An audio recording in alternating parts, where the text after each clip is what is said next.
اعوذ باللہ من الشیطان الرجیم بسم اللہ الرحمن الرحیم وَاتْلُ عَلَيْهِمْ نَبَأَ ابْنَيْ آدَمَ بِالْحَقِّ۔ اب یہ معاملہ ہو رہا ہے قتل ناحق کے سلسلے میں، ملک میں فساد مچانے کے سلسلے میں، چوری ڈاکے کے سلسلے میں، کیا ان کی اہمیت ہے، کیا اس کے پھر سزائیں ہیں۔ وَاتْلُ عَلَيْهِمْ نَبَأَ ابْنَيْ آدَمَ بِالْحَقِّ، اور اے نبی ان کو پڑھ کر سنائیے آدم کے دو بیٹوں کی کہانی یا قصہ حق کے ساتھ، اِذْ قَرَّبَا قُرْبَانًا، جبکہ ان دونوں نے قربانی پیش کی، ایک حابیل قابیل، اور ایک ان میں سے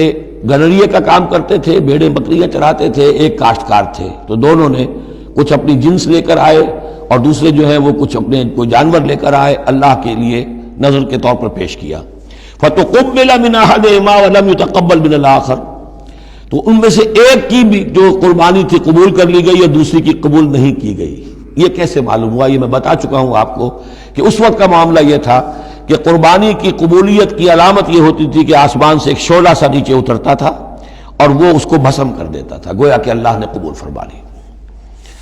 قَالَ لَأَقْتُلَنَّكَ، اب جس کی یہ قبول نہیں ہوئی تھی اس نے کہا اپنے بھائی سے جس کی قبول ہو گئی تھی حسد کی آگ میں جل کر میں تمہیں قتل کر دوں گا۔ قَالَ إِنَّمَا يَتَقَبَّلُ اللَّهُ مِنَ الْمُتَّقِينَ، انہوں نے کہا بھائی جان اس میں میرا کیا قصور ہے، یہ تو اللہ تعالیٰ کا قاعدہ ہے، قانون ہے،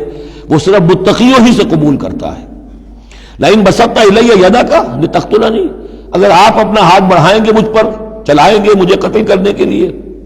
مَا أَنَا بِبَاسِطٍ يَدِيَ إِلَيْكَ لِأَقْتُلَكَ، تو بھی میں اپنا ہاتھ نہیں چلاؤں گا، نہیں بڑھاؤں گا کہ آپ کو قتل کروں، یعنی یہ ایک طرفہ قتل ہوگا آپ کا۔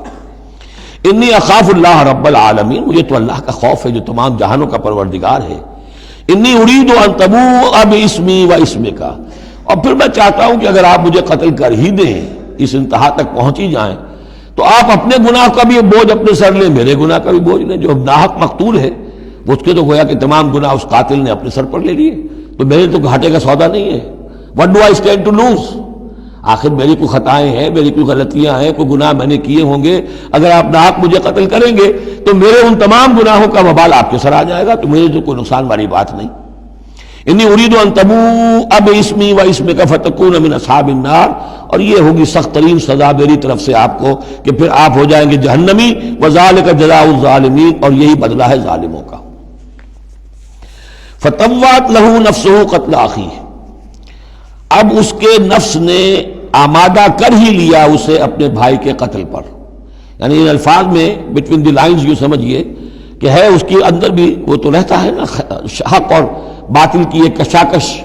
اور نیکی اور بدی کا غلبہ، قتل کروں یا نہ کروں، آخر بھائی کی باتیں بھی آئی ہیں، وہ دل نشین ہے، لیکن یہ کہ نفس جو ہے اس وقت اس کے اندر جو بھی شیطنت گھسی ہوئی تھی،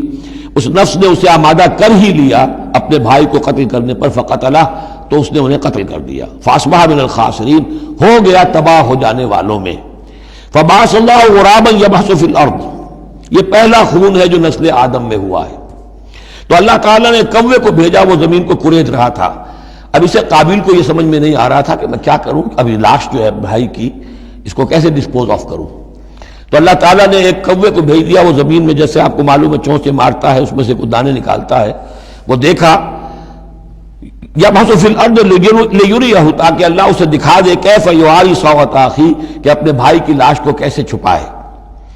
قال یا ویلتی عجزت ان اکون مثل ھذا الغراب، اس نے کہا ہائے میری شامت،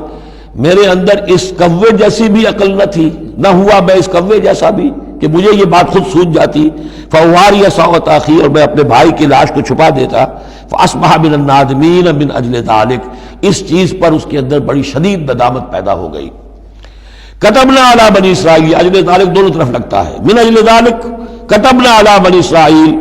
اور ہم نے اسی بنا پر بنی اسرائیل پر یہ بات لکھ دی تھی، قتل ناحق ہم نے تورات میں لکھ دیا تھا کہ یہ اتنی بری شے ہے کسی ایک انسان کا قتل کرنا بھی۔ کتبنا علی بنی اسرائیل انہ من قتل نفسا بغیر نفس و فساد فی الارض، اگر کسی نے کسی انسان کو قتل کیا بغیر کسی قتل کے قصاص میں، بغیر نفس، ہاں کسی نے قتل کیا، قتل کے جواب میں قتل کیا جائے تو یہ قتل ناحق نہیں ہے، یہ تو پھر قصاص کا قتل ہے۔ اور فساد فی الارض، یا کوئی شخص زمین میں فساد مچا رہا ہے اس میں اس کو قتل کیا جائے،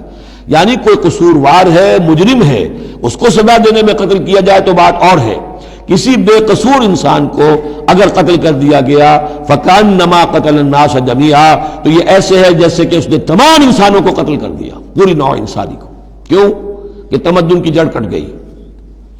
احترام جان، احترام مال، یہ بنیاد ہے تمدن کی۔ ومن احیاھا، اور جس نے ایک انسان کی جان بچا لی فکأنما احیا الناس جميعا، تو گویا کہ اس نے پوری نوع انسانی کو بچا لیا۔ وَلَقَدْ جَاءَتْهُمْ رُسُلُنَا بِالْبَيِّنَاتِ، ان کے پاس ہمارے رسول آئے تھے واضح نشانیاں اور تعلیمات لے کر۔ ثُمَّ إِنَّ كَثِيرًا مِّنْهُمْ بَعْدَ ذَلِكَ فِي الْأَرْضِ لَمُسْرِفُونَ، لیکن اس کے بعد بھی ان میں سے بہت سے لوگ ہیں کہ جو زمین میں اسراف اور فساد اور دسترازی کرتے پھر رہے ہیں۔ صدق اللہ العظیم۔